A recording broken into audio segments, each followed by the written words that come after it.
Good afternoon, everyone. Welcome to the Foreign Correspondents Club of Japan, today's professional lunch.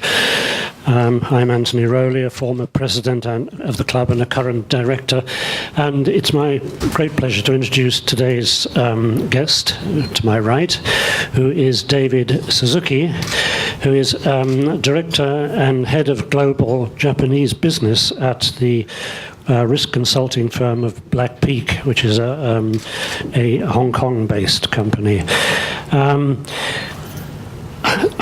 I don't have your card. I know. I want to introduce you, but I can't say. Rika. This is Rika. I'm sorry. To my right. Okay. Mr. Suzuki is going to talk to us today about various aspects of the Yakuza or Boryokudan in Japan. And he'll talk about the threats that they pose still, not in any dramatic sense, as for example the danger of being hit by stray bullets in a gang fight, but more the threat that they pose to business operations in Japan. I think this is a matter of real importance to businessmen, and not least to foreign businessmen who will often be unfamiliar with certain aspects of what we might call doing business in the Japanese way. At a time, I think, when the Abe administration is pushing hard to increase foreign business investment in Japan and also to improve the standard of corporate governance in this country, these issues, I think, as I said, are very important. The groups, as Mr. Suzuki will explain, have their tentacles in multiple industries in Japan, including the entertainment industry, sports, real estate, financial services, investment, information technology, construction and investment business, and so on. And I think a lot of these activities are little known to most of us. Mr. Suzuki, as I said, is head of Black Peak's Tokyo office, and over a career which has spanned more than 20 years, he served as an undercover operative infiltrating international counterfeiting syndicates, testified as a Hong Kong government criminal prosecution witness. He was a senior manager with a global risk consultancy and founded and ran his own Hong Kong-based risk consulting firm. So without any further ado, I'm going to hand the floor over to Mr. Suzuki. Before I do that, let me remind you, if you have a Keitai, a mobile phone, please switch it off or switch it on to manner mode as a courtesy to our guest. So please join me in welcoming our speaker today. Thank you, Mr. Rowley. I'd like to start off by thanking the FCCJ for inviting us here today. It's a pleasure. And as Mr. Rowley mentioned, my name is David Suzuki. I represent Black Peak Group in Japan. Before I start my talk, I'd like to give my thanks to the many, to your peers, basically, the many journalists, writers, and researchers who have studied organized crime, Japanese organized crime, extensively. I think it is an important topic, worthy of in-depth study and research. There are many, many individuals, and I can't name all of them, obviously, but a few gentlemen, a few individuals that I'd like to mention are Atsushi Mizuguchi, Jake Adelstein, Robert Whiting, Peter Hill, Tomohiko Suzuki, and Takashi Arimori. So thank you to all those gentlemen. We wouldn't be here today without you. As many of you may know already, we came out with a thought piece on the split in the Yamaguchi-gumi. This was issued last month, and actually we have copies in the back here, and I see that some of you already have grabbed a copy, so that's good.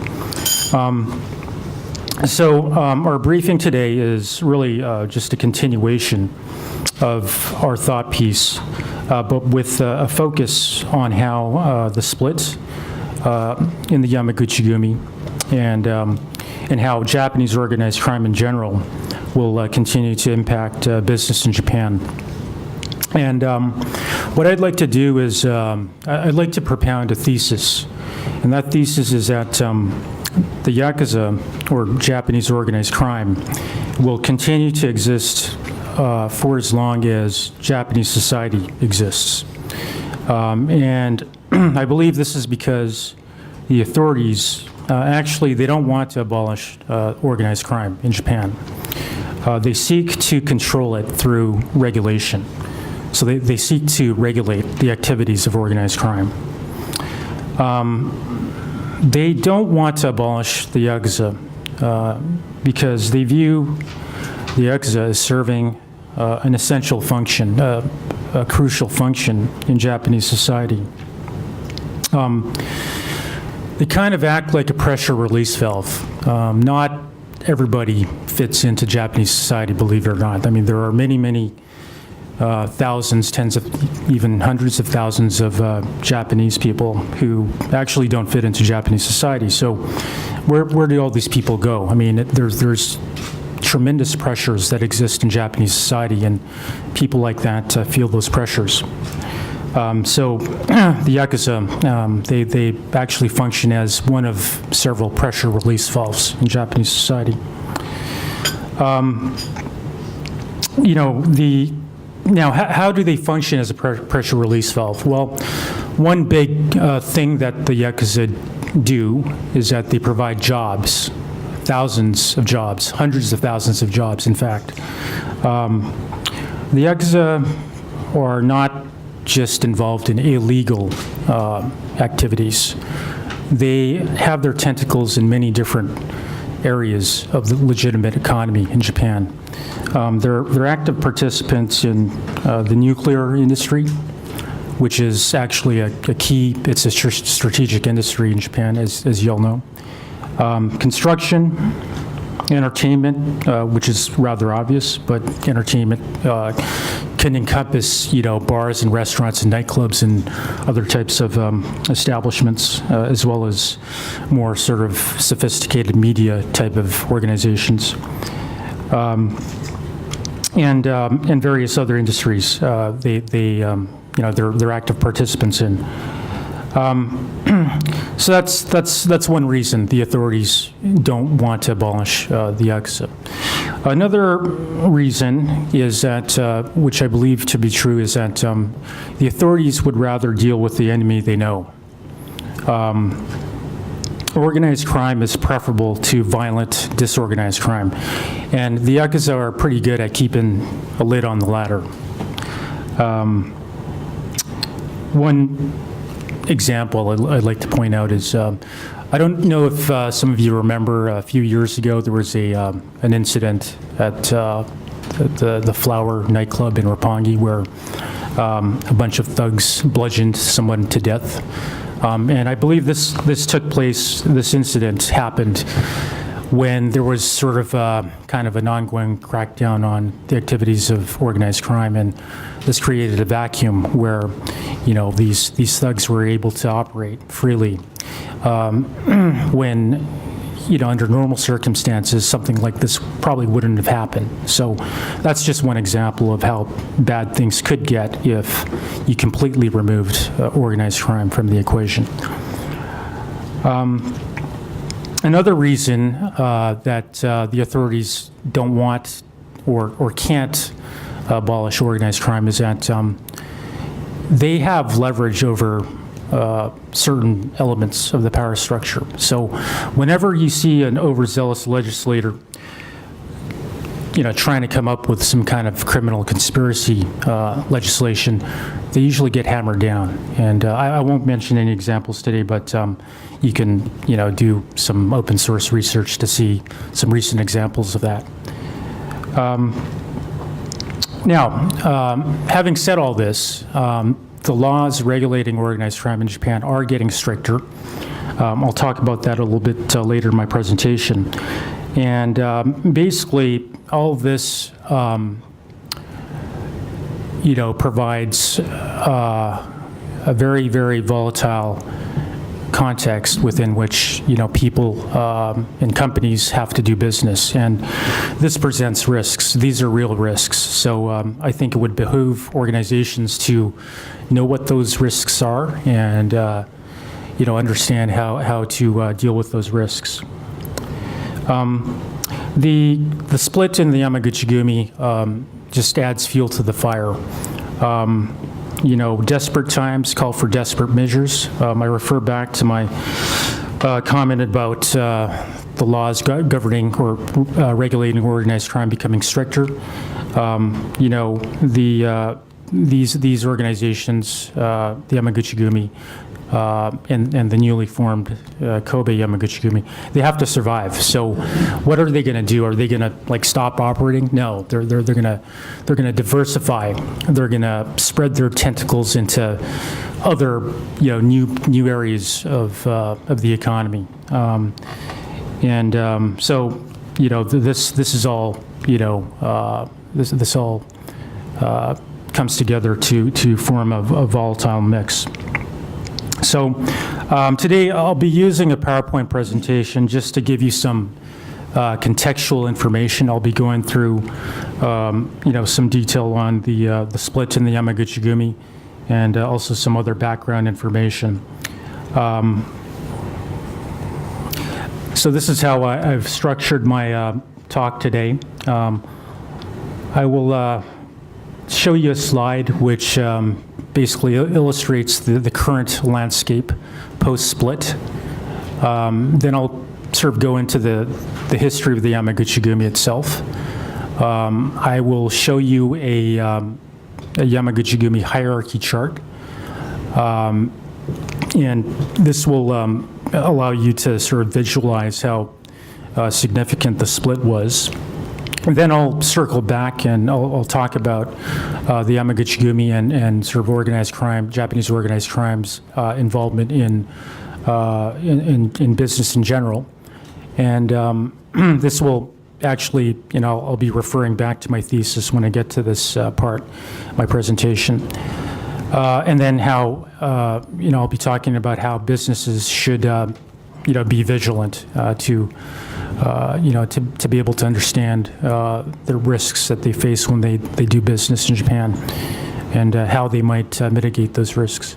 Then at the very end, I'll turn things over to my colleague because by then you'll be tired of listening to me, and I think it'll be a nice break to hear from my colleague. So she'll be talking about, she'll be giving a very brief overview of who we are and what we do.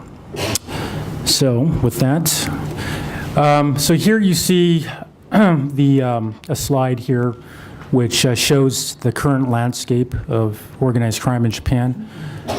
This is just a slide showing the top 8 groups. There are 22 designated organized crime groups in Japan, and these are the top 8. The top 8, the membership comprises some 38,000 gangsters. Now that's a lot of gangsters. That's a lot more than what you have in any other developed country. So if you add up all the gangsters who are members of the 22 designated groups, plus all the gangsters who are members of groups that are not designated as organized crime groups, you probably have a good 55,000 plus gangsters. And that really represents a significant force in society.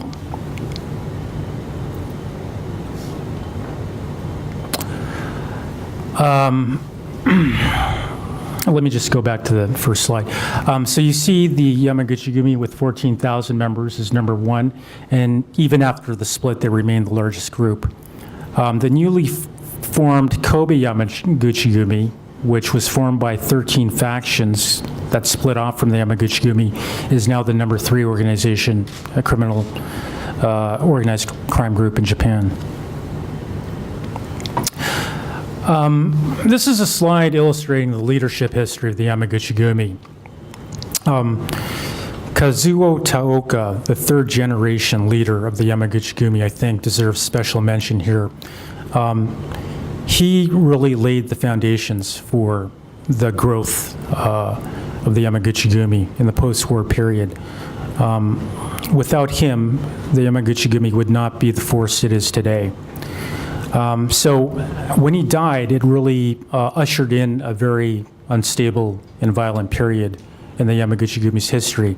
You see here that the fourth generation head, Masahisa Takenaka, he only lasted a year, and then there was a sort of a gap in the leadership for several years until Yoshinori Watanabe, the fifth generation head, assumed control. Then we are here today with the Yamaguchi-gumi being led by Shinobu Tsukasa. So there have only been 6 leaders of the Yamaguchi-gumi to date, and the Yamaguchi-gumi is 101 years old. They celebrated their centennial last year, which actually was the start of the split, the current split, that is. This is a little bit more granular in terms of what happened with, in the post-Taoka period. When Kazuo Taoka died, Masahisa Takenaka, he was appointed head of the Yamaguchi-gumi. He was appointed. He was named as the fourth generation leader of the Yamaguchi-gumi. However, the interim head, Kumicho, Hiroshi Yamamoto, opposed the ascension of Takenaka, and this triggered a violent gang war. This really ushered in a very violent interregnum that lasted several years. Takenaka was assassinated in January 1985. The subsequent war, which lasted a good 4.5 years almost, resulted in 29 dead and 70 wounded. Stability returned to the landscape, to the organized crime landscape, when Yoshinori Watanabe became the fifth generation head of the Yamaguchi-gumi. This happened in the spring of 1989.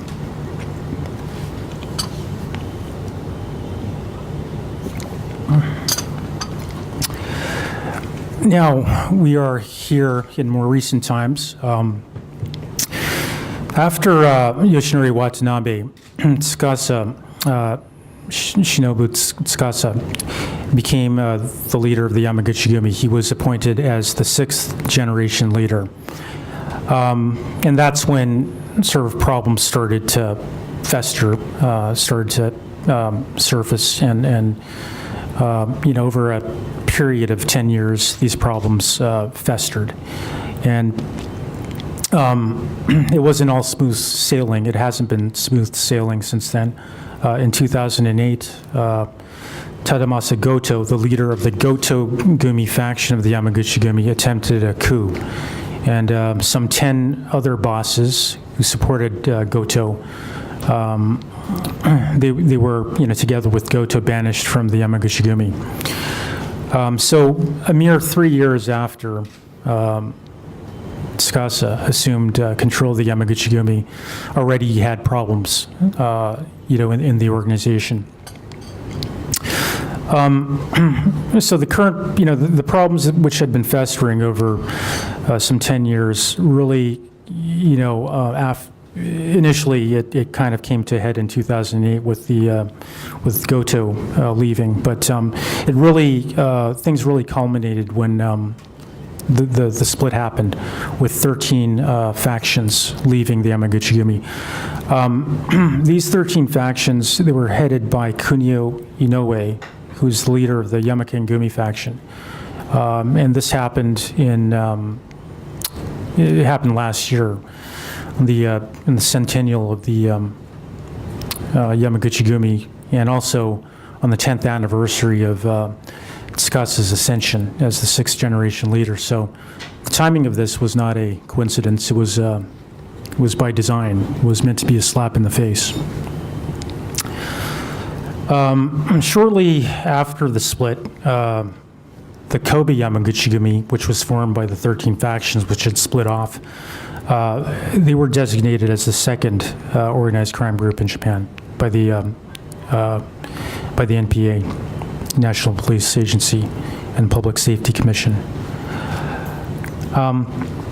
Tadamasa Goto returned to Japan after the split, after having received a liver transplant in the United States many years ago, and subsequently living in exile in Cambodia. He was thought to have provided strategic and financial support to the group that split off.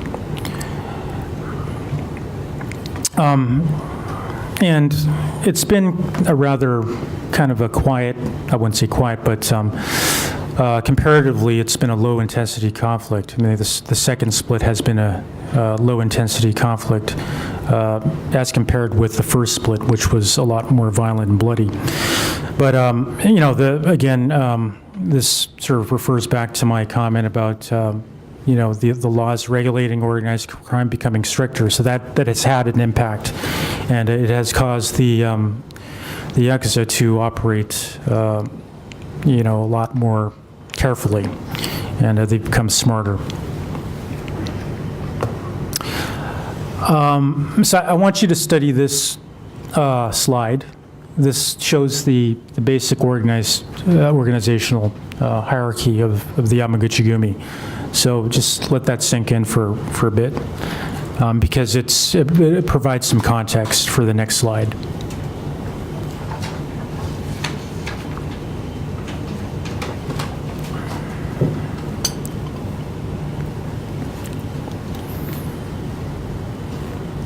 All right.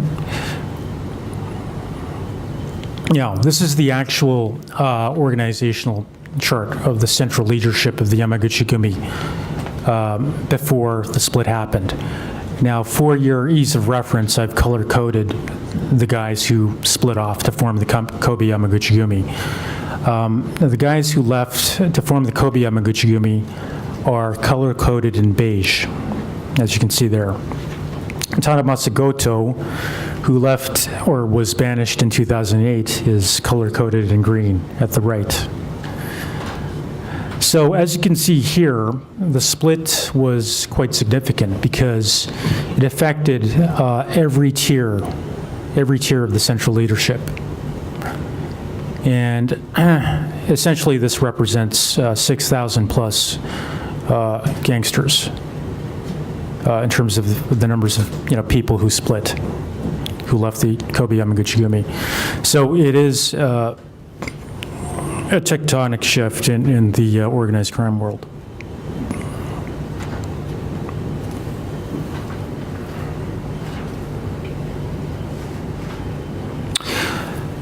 So these are the original 13 that formed the Kobe Yamaguchi-gumi.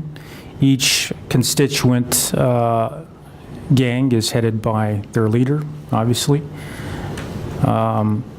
And to be precise, the Kobe Yamaguchi-gumi, despite its name, is actually headquartered in Awaji, which is not too far from Kobe. But anyway, just thought I'd mention that. Awaji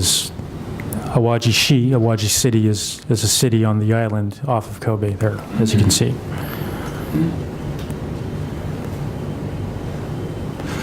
Now, I want to talk about the Yamaguchi-gumi and Japanese organized crime's involvement in business, their participation in the economy. This graphic was taken from Fortune magazine. It was published 2 years ago in 2014. So as you can see here, the Yamaguchi-gumi pre-split was a $6.6 billion enterprise. Now that's, if the Yamaguchi-gumi were a corporation, they would be, a Fortune 500 corporation in the United States. it's not a joke. It's quite significant, and probably this figure is a conservative estimate because it's impossible to accurately, identify all of the businesses, all of the sources of revenue that go to the Yamaguchi-gumi. So I would say $6.6 billion is a conservative estimate. So according to Fortune, they're the second largest criminal organization in the world, well, pre-split anyway. Much bigger than the Italian mafia, much bigger than the Mexican cartels. Only second to the Russian mafia. As I think I mentioned several minutes ago, the Yamaguchi-gumi and organized crime in Japan in general, they are involved in a variety of businesses. They don't just operate in the underground economy. They operate extensively in the legitimate economy. So as you can see here, I mean, construction, real estate, banking, the nuclear industry, they're involved. And again, I mean, it's not insignificant in terms of the numbers, the number of jobs that that the Yamaguchi-gumi and the Yakuza, more broadly provide. We're talking probably hundreds of thousands of jobs, directly or indirectly. And that's why you can't just remove them from the equation. There are laws in the books. I mean, and as I mentioned, the laws regulating the activities of organized crime are becoming stricter. As you can see, the first law, which was first enacted in 1992, has undergone a series of revisions, the most recent of which was enacted in 2012, only 4 years ago. Now, separate from this law, there are a series of prefecture-level ordinances that were sort of implemented serially over a number of years. And the last of the ordinances came into effect in Okinawa and in Tokyo about 5 years ago. And these ordinances, they actually target, they seek to sever the link between organized crime and regular Japanese citizenry. So the focus is a little bit different. And this is actually where companies have to be very careful because there are criminal liability provisions in these ordinances. And in theory, you could be exposing yourself to criminal liability if you do business with groups that are connected to organized crime. So I think it would behoove businesses, companies doing business in Japan to, exercise caution when dealing with new counterparties.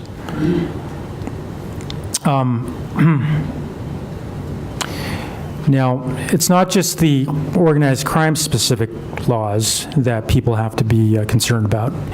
It's also the anti-money laundering laws, because obviously, this targets the Japanese anti-money laundering law targets illegal proceeds, and a lot of the revenue generated by organized crime in Japan can be considered illegal proceeds. The anti-money laundering law, the Japanese anti-money laundering law also has undergone a series of revisions. The latest revision will be enacted in October of this year, and it imposes stricter rules on financial services organizations to conduct more stringent due diligence on their customers. And we've seen some incidents in the past, not so recent past. I mean, not ancient history, very recent cases where financial services institutions, banks have been sanctioned by the authorities for having dealt with organized crime groups or individuals. So there is a legal onus on companies doing business in Japan to conduct due diligence to ensure that whoever they're dealing with are not linked with organized crime or have have sources of revenue generated from illegal activities. In the Panama Papers, I think most of you have read about, there was actually a finding or a reference to an Inagawa-kai front company. So, the nature of organized crime is not just, Japanese organized crime. Their scope, their reach has become transnational in nature. And the Inagawa-kai, if you'll remember from my opening slide, is one of the largest organized crime groups in Japan. Now I'd like to take a break and turn things over to my colleague. She'll be just giving a brief overview of who we are and what we do. Thank you. Sorry, I introduced you rather badly. Could you just say it more clearly who you are and what your specific function is? Okay. Hi, everyone. My name is Rika Takase. I work with David right here. And as Mr. Rowley introduced us, we are a risk advisory firm specializing in Asia. And as you could see on the slide, we are headquartered in Hong Kong. We also have branches in Beijing, Shanghai, Guangzhou, and Singapore. And our business scope, we have 3 types of projects that we service, which is business intelligence, due diligence, and investigations and security. Just a brief introduction of what these are. Business intelligence is mostly for our, say, hedge fund or bank clients. When they have a specific business strategy that they want to accomplish, we basically provide intel or information that could support their business strategy. Due diligence is something that we don't do financial or legal due diligence. We do more of the hidden risks, such as political exposure or some kind of, say, fraud or something that they hid in the past. So more of an undercover due diligence. Investigations and security is more of something that has become a problem, such as fraud or internal investigations. So these are the 3 kinds of business that we propose. About our clients, Black Peak has executed more than 1,000 risk advisory projects for over, it says 240, but we have around 250 clients in the past 4 years. Our basic clients includes, as you can see, investment banks, a lot of hedge fund clients, international and local law firms. And for the past 4 years, we've been increasing clients, especially in the Asia industry, and also very looking for Japanese clients who are willing to go into the business abroad, so outbound Japanese business.